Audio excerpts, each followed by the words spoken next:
ಆತ್ಮೀಯರೇ ನಮಸ್ಕಾರ. ದೇವರಾಜ ಶಿವಪುರ ಯೂಟ್ಯೂಬ್ ಚಾನಲ್ಗೆ ಸ್ವಾಗತ. 6ನೇ ತರಗತಿ ಗಣಿತ ಪ್ರಕಾಶ ಭಾಗ 2 ಸಮಮಿತಿ ಪಾಠಕ್ಕೆ ಸಂಬಂಧಪಟ್ಟಂತೆ ಪುಟ ಸಂಖ್ಯೆ 102ರಲ್ಲಿ ಬರ್ತಕ್ಕಂಥ ಇಲ್ಲಿ ಕೊಟ್ಟಿರುವ ಚಿತ್ರಗಳಲ್ಲಿ ಗುರುತಿಸಿರುವ ಬಿಂದುವಿನ ಸುತ್ತ ಇರುವ ಸಮಮಿತಿ ಕೋನಗಳನ್ನು ಕಂಡುಹಿಡಿಯಿರಿ ಅಂತೇಳಿ ಇಲ್ಲಿ ಚಿತ್ರಗಳನ್ನು ಕೊಟ್ಟಿದ್ದಾನೆ.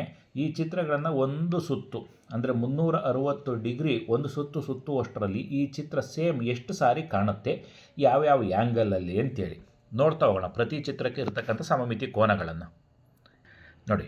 ಒಂದನೇ ಚಿತ್ರದ ಸಮಮಿತಿ ಕೋನಗಳು ಯಾವ್ಯಾವ ಇದ್ದಾವೆ ಅಂಥೇಳಿ ತಾವು ಗಮನಿಸ್ತಾ ಇದ್ದೀರಿ. ಈ ಒಂದನೇ ಚಿತ್ರ 90 ಡಿಗ್ರಿ, 180 ಡಿಗ್ರಿ, 270 ಡಿಗ್ರಿ, 360 ಡಿಗ್ರಿ. ಅಂದರೆ 360 ಡಿಗ್ರಿ ಒಂದು ಸುತ್ತುವಷ್ಟರಲ್ಲಿ 4 ಬಾರಿ ಈ ಒಂದು ಚಿತ್ರ ಸೇಮ್ ಕಾಣುತ್ತೆ. ಈಗ ಆ್ಯಸ್ ಏನಿದೆ ಆ ಥರ ಕಾಣುತ್ತೆ. ಅಂದರೆ 90 ಡಿಗ್ರಿಗೆ ಇಲ್ಲಿ ಬಂದಾಗ ಈ ಭಾಗ ಇಲ್ಲಿಗೆ ಬಂದಾಗ 90 ಡಿಗ್ರಿಗೆ ಒಂದು ಸರಿ ಕಾಣುತ್ತೆ. ಇಲ್ಲಿಗೆ 180 ಡಿಗ್ರಿ, 270 ಡಿಗ್ರಿ, 360 ಡಿಗ್ರಿ. ಎರಡನೇ ಚಿತ್ರ ನೋಡಿ, ಬಿ ಚಿತ್ರ. ಈ ಬಿ ಚಿತ್ರ ತಾವು ಗಮನಿಸ್ತಾ ಇದ್ದೀರಿ. ಇದು ಎಷ್ಟು ಬಾರಿ ಒಂದು ಸುತ್ತುವಷ್ಟರಲ್ಲಿ ಸೇಮ್ ಕಾಣುತ್ತೆ ಅಂತ ಹೇಳಿ ನೋಡಿ. ಇದನ್ನು ಈಗಿರ್ತಕ್ಕಂಥದ್ದನ್ನು ಹಿಂಗೆ ಅಡ್ಡ ತಿರುಗಿಸ್ತೆ ಅಂತ ತಿಳ್ಕೊಳ್ಳಿ. ಆಗ ಇಲ್ಲಿ ಬರುತ್ತಿದ್ದು ಹಿಂಗೊಂದು ರೌಂಡ್ ತಿರುಗಿಸಿದರೆ ಆಗ ಈ ಭಾಗ ಈ ಕಡೆಗೆ ಬರುತ್ತೆ. ಸೇಮ್ ಕಾಣುತ್ತಾ? ಇಲ್ಲ. ಹಿಂಗೆ ತಿರುಗಿಸಿದರೆ ಹಿಂಗೆ ಮೇಲ್ಭಾಗ ಕಾಣುತ್ತೆ. ಹಾಗಾಗಿ ಇದನ್ನು ಒಂದು ಸುತ್ತು ಪುನಃ ಮತ್ತೆ ಇದು ಇಲ್ಲಿಂದ ಬಂದು ಅಲ್ಲಿ ಬಂದು ಪುನಃ ಇಲ್ಲಿ ಬಂದು ನಿಂತ್ಕೊಂಡಾಗಲೇ ಸೇಮ್ ಕಾಣ್ತಕ್ಕಂಥದ್ದು. ಹಾಗಾಗಿ ಇದರ ಸಮಮಿತಿ ಕೋನ 360 ಡಿಗ್ರಿ ಆಗುತ್ತೆ. ಈಗ ಎಚ್ ಕೊಟ್ಟಿದ್ದಾನೆ. ಇದು ಕೂಡ ಅಂದರೆ ನಾವು ಯಾವಾಗಲೂ ಕೂಡ ಬಿಂದುವಿನ ಸುತ್ತಬೇಕು ಅಂತ ಹೇಳಿದ್ದೇನೆ ನಾವು ನೇರವಾಗಿ. ಸೊ ಹಾಗಾಗಿ ಈ ಬಿಂದುವಿನ ಸುತ್ತ ಈ ಒಂದು ಸಿ ಚಿತ್ರವನ್ನು ನೋಡಿ, ಇದು ಭಾಗ ಸೇಮ್ ಈ ಕಡೆ ಕೆಳಭಾಗಕ್ಕೆ ಬಂದಾಗ ಒಂದು ಸರಿ, ಅಂದರೆ 180 ಡಿಗ್ರಿ ಸುತ್ತಿದಾಗ ಒಂದು ಸಾರಿ, ಮತ್ತು 360 ಡಿಗ್ರಿ ಸೇಮ್ ಈಗ ಹೆಂಗಿದೆ ಇಲ್ಲಿ ಬಂದಾಗ ಒಂದು ಸರಿ. ಇದರ ಸಮಮಿತಿ ಕೋನ 2, 180 ಡಿಗ್ರಿ ಮತ್ತು 360 ಡಿಗ್ರಿ.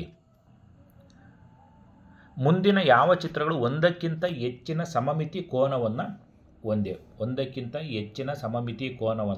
ಹೊಂದಿದೆ ಅಂತೇಳಿ. ಪ್ರತಿ ಚಿತ್ರನೂ ಕೂಡ ಒಂದಕ್ಕಿಂತ ಹೆಚ್ಚು ಸಮಮಿತಿ ಕೋನ ಹೊಂದಿದೆ. ನೋಡ್ತಾ ಹೋಗೋಣ ಯಾವ್ಯಾವ ಚಿತ್ರಕ್ಕೆ ಎಷ್ಟು ಸಮಮಿತಿ ಕೋನಗಳು ಬರ್ತವೆ ಅಂತ. ಒಂದನೇ ಚಿತ್ರ ಸರ್ಕಲ್ ಏನಿದೆ, ಇದು 4 ಸಮಮಿತಿ ಕೋನವನ್ನು ಹೊಂದಿದೆ. 90 ಡಿಗ್ರಿ, 180 ಡಿಗ್ರಿ, 270 ಡಿಗ್ರಿ, 360 ಡಿಗ್ರಿ. ಇನ್ನು ಚಿತ್ರ ಬಿ ಕೂಡ ಎಷ್ಟಿದೆ? 120 ಡಿಗ್ರಿ, 240 ಡಿಗ್ರಿ, 360 ಡಿಗ್ರಿ. 3 ಸಮಮಿತಿ ಕೋನವನ್ನು ಹೊಂದಿದೆ.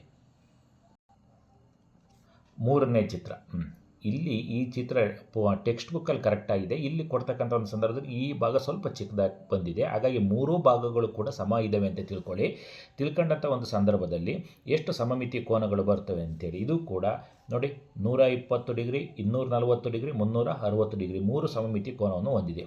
ಈ ಚಿತ್ರ D 90 degree, 180 degree, 270 degree, 360 degree. ಈ ಚಿತ್ರ ಇದು ಕೂಡ ಇಲ್ಲಿ ಕಾಣ್ತಿದೆ 90, 180, 270, 360 ಡಿಗ್ರಿ. ಎಫ್ ನೋಡಿ, 5 ಶೃಂಗಗಳಿದ್ದಾವೆ. ಸೊ ಹಾಗಾಗಿ 72 ಡಿಗ್ರಿ, 144 ಡಿಗ್ರಿ, 216 ಡಿಗ್ರಿ, ನಂತರ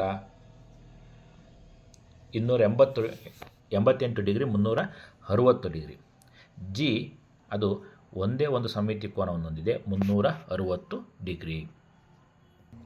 ಮುಂದಿನ ಪ್ರತಿ ಚಿತ್ರಕ್ಕೂ ಭ್ರಮಣ ಸಮಮಿತಿ ಕ್ರಮಗಳನ್ನು ತಿಳಿಸಿ ಅಂತ. ಅಂದರೆ ಒಂದು ಚಿತ್ರವನ್ನು 360 ಡಿಗ್ರಿ ಆ್ಯಂಗಲ್ನಲ್ಲಿ ಒಂದು ಸುತ್ತಿದಾಗ ಚಿತ್ರ ಈಗ ಹೇಗಿದೆಯೋ ಅದೇ ರೀತಿ ಎಷ್ಟು ಬಾರಿ ಕಾಣುತ್ತೆ ಅದನ್ನು ನಾವು ಸಮಮಿತಿ ಕ್ರಮ ಅಂತೇಳಿ ಕರಿತೀವಿ. ಅದು ಯಾವ ಆ್ಯಂಗಲಲ್ಲಿ ಕಾಣುತ್ತೆ ಅದನ್ನು ಸಮಮಿತಿ ಕೋನ ಅಂತ ಕರಿತೀವಿ. ಎಷ್ಟು ಬಾರಿ ಈ ಒಂದು ಚಿತ್ರವನ್ನು 360 ಡಿಗ್ರಿ ಅಂದರೆ ಒಂದು ಸುತ್ತಿಸಿದಂಥ ಸಂದರ್ಭದಲ್ಲಿ ಎಷ್ಟು ಬಾರಿ ಸೇಮ್ ಇದು ಈಗ ಹೆಂಗೆ ಕಾಣ್ತಿದೆಯೋ ಅದೇ ರೀತಿ ಕಾಣುತ್ತೆ ಅನ್ನೋದನ್ನು ಸಮಮಿತಿ ಕ್ರಮ ಅಂತೇಳಿ ಕರಿತೀವಿ. ಈ ಚಿತ್ರಗಳ ಸಮಮಿತಿ ಕ್ರಮವನ್ನು ನೋಡ್ತಾ ಹೋಗೋಣ. ನೋಡಿ, ಒಂದನೇ ಚಿತ್ರ ಸಮಮಿತಿ ಕ್ರಮ 2 ಅಂದರೆ 180 ಡಿಗ್ರಿಗೆ ಒಂದು ಸರಿ, 360 ಡಿಗ್ರಿಗೆ ಒಂದು ಸರಿ ಕಾಣುತ್ತೆ. ಈ ಒಂದು ಚಿತ್ರ ಒಂದು ಸಮಮಿತಿ ಕ್ರಮವನ್ನು ಹೊಂದಿದೆ. ಸರ್, ಈ ಥರ ಇದ್ದಾಗ ಕನಿಷ್ಠ ಪಕ್ಷ 4 ಸಮಮಿತಿ ಕ್ರಮ ಇರಬೇಕಲ್ಲ. ನೋಡಿ, ಈ ಒಂದು ಮಾರ್ಕ್ ಮಾಡಿರೋದ್ರಿಂದ ಇದರ ಸಮಮಿತಿ ಕ್ರಮ ಒಂದೇ. ಅಂದರೆ ಇದನ್ನು ಒಂದು ಸುತ್ತು ಸಂಪೂರ್ಣವಾಗಿ 360 ಡಿಗ್ರಿ ಆ್ಯಂಗಲ್ ಸುತ್ತಿಸಿದಂಥ ಸಂದರ್ಭದಲ್ಲಿ ಮಾತ್ರ ಸೇಮ್ ಕಾಣುತ್ತೆ. ಹಾಗಾಗಿ ಸಮಮಿತಿ ಕ್ರಮ 1. ಇದು 6 ನೋಡಿ, ಎಲ್ಲ ಈ 6 ಶೃಂಗಗಳಿದ್ದಾವೆ. ಪ್ರತಿ ಶೃಂಗಕ್ಕೂ ಕೂಡ ಒಂದೊಂದು ಸಮಮಿತಿ ಕ್ರಮ ಬರುತ್ತೆ. ಹಾಗಾಗಿ ಇದರ ಸಮಮಿತಿ ಕ್ರಮ 6. ಇದು ನೋಡಿ 3 ಸಮಮಿತಿ ಕ್ರಮ 3 ಸಾರಿ ಒಂದು ರೌಂಡ್ ಸುತ್ತೋದ್ರೊಳಗಡೆ 3 ಬಾರಿ ಸೇಮ್ ಕಾಣುತ್ತೆ. ಇದು 4 ಸಮಮಿತಿ ಕ್ರಮ. ಇದು 5 ಸಮಮಿತಿ ಕ್ರಮ ಹೊಂದಿದೆ.